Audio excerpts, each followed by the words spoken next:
J'ai fait une erreur qui m'a coûté des milliers d'euros et des semaines de travail pendant mes premières années d'entrepreneuriat. Et cette erreur, c'était tout simplement d'avoir confondu une bonne organisation avec une bonne gestion du temps. En fait, une bonne organisation, elle est là pour te dire qu'est-ce que tu as à faire et te donner de la visibilité sur ta to-do list. Une bonne gestion du temps, elle te permet de mettre ton temps, ton énergie et ton attention sur les bonnes priorités. C'est-à-dire les actions qui vont te rapporter des clients, les projets qui vont faire bouger ton business et les tâches qui vont avoir de l'impact sur le long terme. Pourtant, la plupart des entrepreneurs et des freelances sont mauvais en gestion du temps. Soit ils enchaînent les journées à passer d'une tâche à l'autre sans être vraiment efficaces, soit ils se retrouvent avec une tonne de projets en même temps dans leur agenda et du retard qui s'accumule, ou alors ils perdent tout simplement des heures par semaine sur des tâches qui sont chronophages et sans grande importance. Une bonne gestion du temps, ça ne repose jamais sur un outil à la mode. Ça repose avant tout sur des systèmes. Des systèmes qui vont t'aider à avoir une vision claire de ce que tu as à faire. Parmi ce que tu as à faire, identifier les bonnes priorités et qui vont t'aider à mieux gérer ta charge de travail. Dans les prochaines minutes, je vais te partager les 4 systèmes que j'ai mis en place dans mon business qui m'ont fait gagner déjà des heures de travail par semaine et surtout qui ont drastiquement réduit ma charge mentale.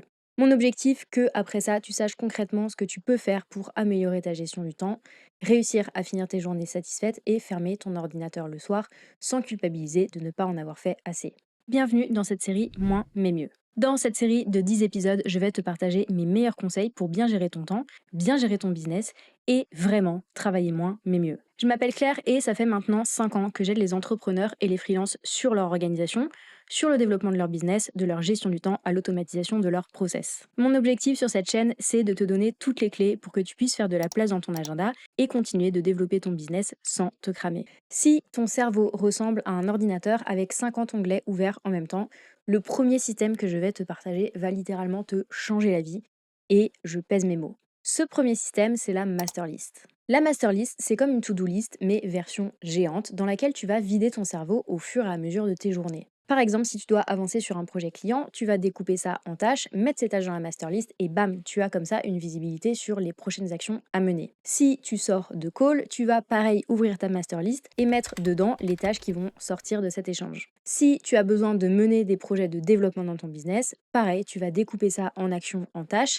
et mettre les étapes que tu as besoin de suivre dans ta master list. La master list, c'est en fait tout simplement une extension de ton cerveau. Le problème des entrepreneurs, c'est que non seulement ils ont beaucoup de choses à gérer, mais surtout, ils vont compter essentiellement sur leur cerveau pour se rappeler ce qu'ils ont à faire. Et c'est ça, en fait, qui va créer de la surcharge cognitive, qu'on appelle aussi de la charge mentale. Donc le premier grand principe avec cette master list, c'est tout simplement d'arrêter de prendre notre cerveau pour un disque dur.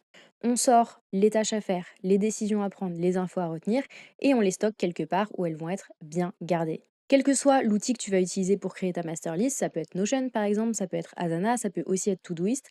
L'idée c'est vraiment d'enlever toute la charge que tu gardes aujourd'hui dans ta tête pour la mettre dans ta master list. Si je devais donner une image, je dirais que la master list c'est l'équivalent de la pancine de Dumbledore dans Harry Potter.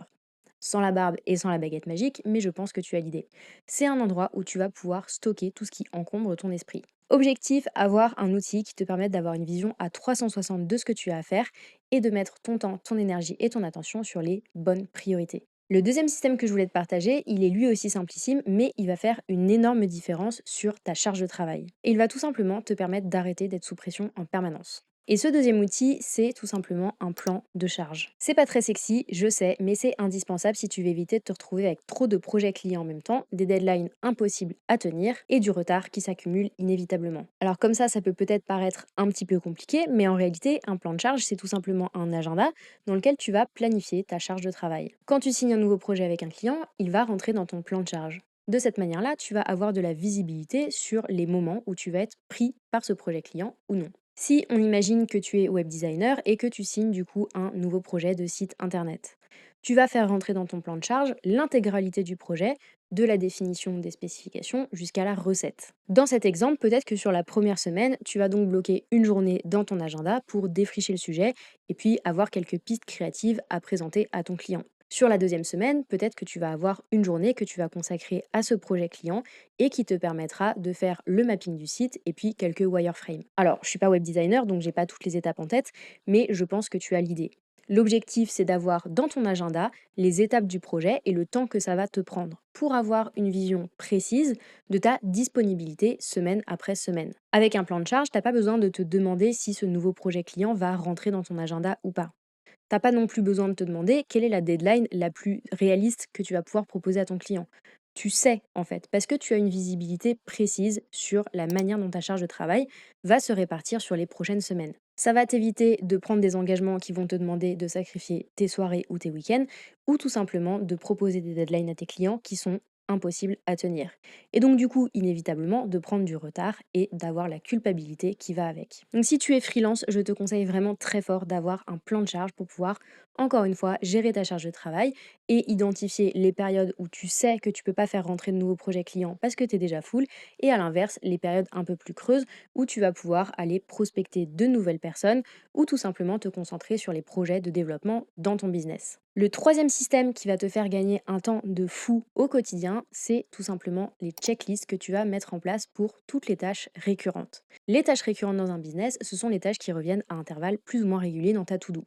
Donc ça peut être par exemple ta compta, ça peut être la déclaration de TVA, mais ça peut aussi être la création de contenu ou l'onboarding de nouveaux clients. Tu as en fait tout intérêt à optimiser le temps que tu passes sur ces tâches récurrentes, puisque par définition, elles reviennent régulièrement. Donc moins tu y passes de temps et mieux tu te portes. La checklist, elle va tout simplement te permettre de faire la tâche en mode pilote automatique sans te poser de questions. Si je dois te donner un exemple, la vidéo que tu es en train de regarder, elle fait l'objet en interne chez nous d'une checklist.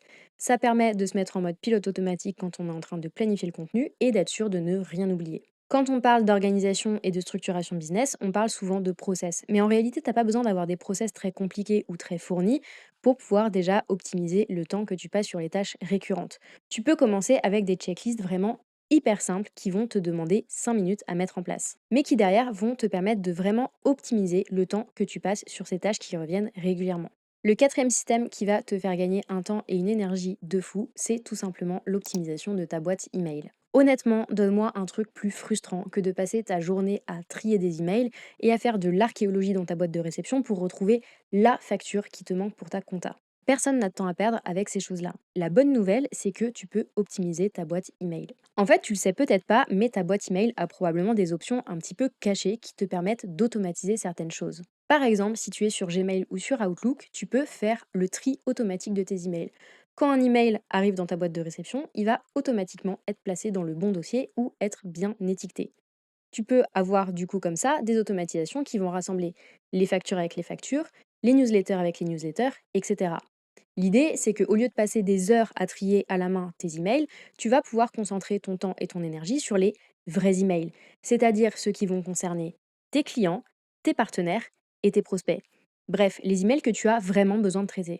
Et les autres, ils sont automatiquement rangés dans le bon dossier pour que tu puisses y avoir accès quand tu en as besoin. Et c'est un exemple parmi les choses que tu peux optimiser dans ta boîte email. Tu n'as pas besoin de nouveaux hacks de productivité ou d'outils magiques entre guillemets pour mieux gérer ton temps. En revanche, tu peux mettre en place des systèmes qui, sur le long terme, vont travailler pour toi dans ton business. La masterlist pour libérer ton cerveau et identifier tes priorités. Le plan de charge pour éviter la surcharge. Les checklists pour mettre les tâches récurrentes sur pilote automatique. Et l'optimisation de ta boîte de réception pour arrêter de perdre du temps dans la gestion de tes emails. Résultat, moins de stress, plus de clarté et la sensation d'avancer vraiment sur les sujets qui comptent dans ton business sans t'épuiser.